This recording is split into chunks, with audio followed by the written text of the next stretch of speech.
छत्तीसगढ़ आज धान खरीदी का दूसरा दिन है।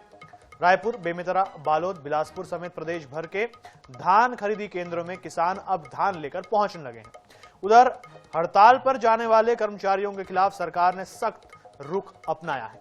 सरकार ने दो टूक लहजे में कहा है कि सोसाइटी प्रबंधक और डाटा एंट्री ऑपरेटर काम पर नहीं लौटे तो निलंबित किए जाएंगे और एफआईआर भी दर्ज की जाएगी। सरकार की सख्ती का असर अब खरीदी केंद्रों में भी दिखने लगा है। कई जिलों के कर्मचारी अब हड़ताल समाप्त कर काम पर लौट रहे हैं, जिससे धान खरीदी धीरे धीरे पटरी पर आती दिखाई दे रही है। वहीं जो काम पर नहीं लौट रहे हैं उन पर सख्त कार्रवाई की जा रही है। रायपुर में कलेक्टर के निर्देश पर 4 कर्मचारियों के खिलाफ एस्मा के तहत एफआईआर दर्ज की गई। वहीं बेमेतरा में हड़ताल पर गए 6 सोसाइटियों के 23 कर्मचारियों पर कार्रवाई हुई है। जांजगीर चांपा और बिलासपुर में कर्मचारी हड़ताल छोड़कर काम पर लौट आए। बालोद में खरीदी केंद्रों में किसान काफी उत्सुक दिखे। वहीं प्रदेश में धान खरीदी शुरू होने के बाद सियासत भी तेज हो गई है। कांग्रेस ने धान के अवैध परिवहन का आरोप लगाया, जिस पर पलटवार करते हुए कैबिनेट मंत्री श्याम बिहारी जायसवाल ने कहा कि कांग्रेस के पास कोई मुद्दा नहीं है, धान के अवैध परिवहन पर कड़ी कार्रवाई हो रही है, एक भी परिंदा बाहर का धान नहीं ले जा पाएगा।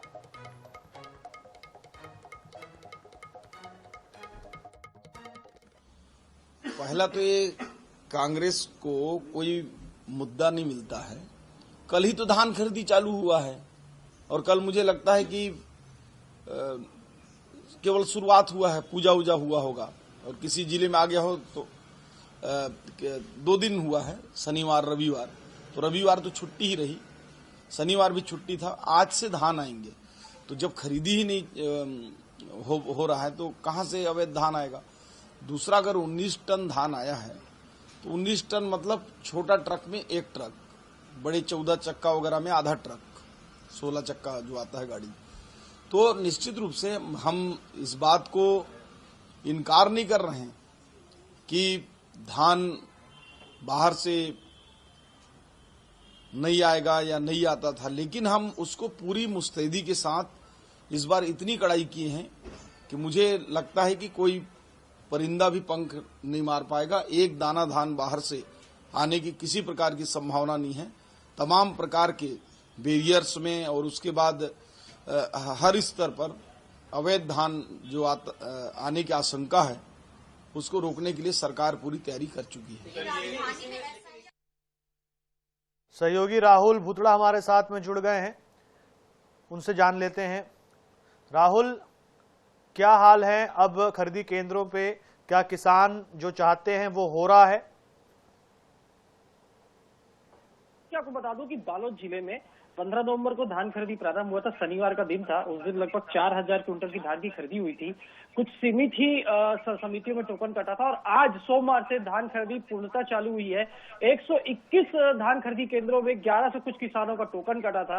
लगभग 52,000 क्विंटल की खरीदी होनी है आज और शाम तक के पूरा डाटा आ जाएगा 52,000 क्विंटल की। और आपको बता दूं कि बालोद जिले के किसान काफी खुश हैं और 143 धान खरीदी केंद्र इस वक्त बालोद जिले में है और ये माना जा रहा है कि कल तक 143 पूरे धान खरीदी केंद्रों में जो है धान खरीदी चालू हो जाएगी। इस वक्त मैं भी धान खरीदी केंद्रों में मौजूद, मेरे पीछे आप देखिए धान खरीदी के बाद में जो है बोरियों की जो छल्ली है वो लगा दिया गया है और कहीं ना कहीं ये बात स्पष्ट हो चुका है कि जिस प्रकार से एस्मा लागू हुआ था, कलेक्टर ने भी आदेश जारी किया था और सरकार ने एस्मा लागू किया था कि जो कर्मचारी है, जो धान खरीदी से जुड़े अधिकारी कर्मचारी हैं, उनके ऊपर एस्मा लागू कर दिया गया है ताकि वो किसी प्रकार की कोताही न बरते। और जो है अब तुहर टोकन मोबाइल ऐप भी सरकार ने जारी कर दिया है। आपको बता दूं कि सुबह 8 बजे से अब किसान जो है इस ऐप के जरिए टोकन ले सकते हैं, जिसमें लघु एवं सीमांत किसान जो 2 एकड़ तक के हैं उनको 1 टोकन मिलेगा और लघु और सीमांत से 2 से 10 एकड़ में 2 टोकन मिलेगा और दीर्घ जो है 10 एकड़ से ज्यादा उनको 3 टोकन मिलेगा। ओटीपी के जरिए किसानों को जो है अब घर बैठे जो है इस तुहर टोकन ऐप से टोकन भी मिलना चालू हो जाएगा। सुबह 8 बजे से जो है टोकन मिल जाएगा। ये बात कहीं ना कहीं किसानों के लिए काफी राहत भरी है कि लोग किसान परेशान थे कि टोकन कैसे लें, तो इस ऐप के जरिए किसान टोकन भी ले सकते हैं।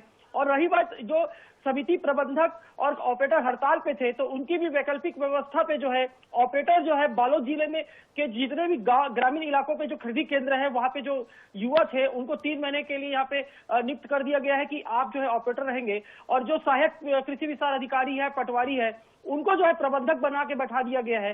तो जो प्रशासन है वो पूरी तरह मुस्तैद है कि धान खरीदी में किसी प्रकार की कोताही ना हो। जी बिल्कुल। और कर्मचारियों का क्या है राहुल? सारे के सारे कर्मचारी जो हड़तालरत कर्मचारी थे वो वापस आ गए हैं? क्या देखिए, बिल्कुल आपको बता दूं कि कर्मचारी अब तक हड़ताल से वापस नहीं आए हैं। इसी बीच में जो है बालोद कलेक्टर ने एक बड़ी कार्रवाई की है। जो चंदन डेयरी के गजेंद्र देशमुख थे, वो जिला अध्यक्ष से जो सहायक प्रबंधक समिति को जो जिला अध्यक्ष थे वो, और जो उसके उपाध्यक्ष थे, उनको जो है दीनदयाल साहू, दोनों को बर्खास्त कर दिया गया है।